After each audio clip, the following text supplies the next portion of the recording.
Seorang raja dikawal pasukannya mendatangi sebuah perkampungan kecil yang telah hangus terbakar, dan hampir semua warga di sini tewas dibantai, dan hanya menyisakan satu orang yang sekarat meminta air minum kepada mereka. Tiba-tiba ada seekor kuda mendekati raja mereka, di mana orang itu langsung keluar dari persembunyian, langsung memanah raja mereka dari dekat. Dengan cepat orang itu langsung kabur dan berhasil menghindar dari serangan anak panah, hingga akhirnya raja itu tewas di tempat. Dengan rasa sedih dan penyesalan yang paling mendalam, panglima perang ini membawa mayat sang raja pulang ke istana. Terlihat dari wajah putri sang raja yang merasa sangat terpukul dengan melihat kematian sang ayah, membuat panglima satu ini teringat di masa kecilnya dahulu. Sang raja menguji dirinya dengan merendamkan tubuhnya di dalam wadah air es selama berjam-jam. Dirinya melihat seorang anak lelaki dengan banyak tanda luka di tubuh dan berhasil selamat dari serangan binatang buas yang telah menyerang dirinya di dalam hutan ketika sedang berlatih pedang. Putri sang raja datang mendekat, menyampaikan sebuah pesan dari mendiang ayahnya kalau dirinya sudah menjadi bagian dari keluarganya. Mendengar itu, panglima sadar dirinya tidak akan pernah berubah,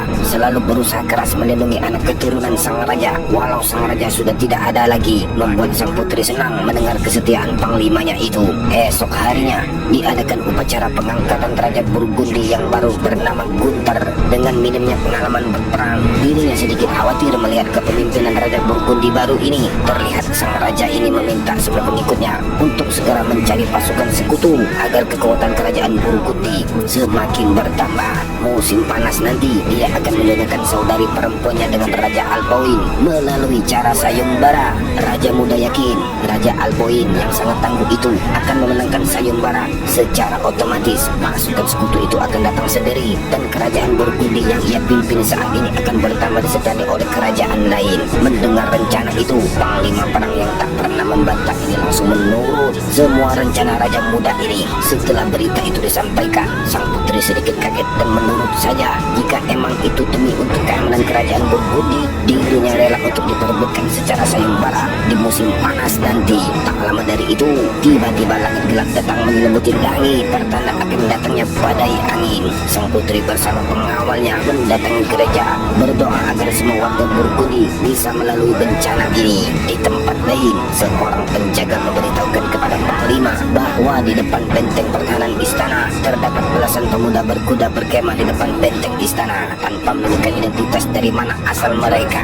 Merasa penasaran, panglima mengintipnya dari atas benteng dan benar adanya berita dari penjaganya itu. Tiba-tiba panglima mendapatkan bisikan setan berkata, hati-hati dengan orang yang mempunyai tanda luka di tubuhnya. Entah petanda apa maksud dari bisikan halus kepada dirinya itu.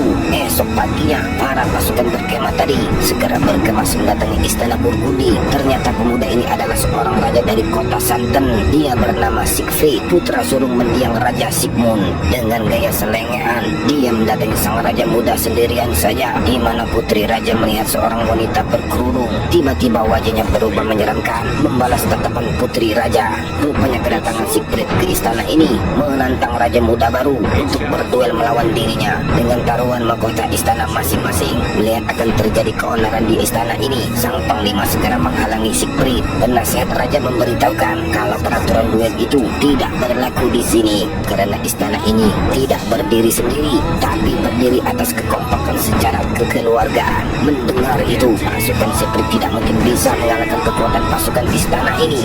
Ia mengaku kalah dan memohon kepada raja muda kedatangan dirinya ini sebagai tamu saja, bukan sebagai musuh. Dengan senang hati, raja muda mengabulkannya dan menyiapkan tempat menginap buat mereka semua. Kita lanjut part berikutnya.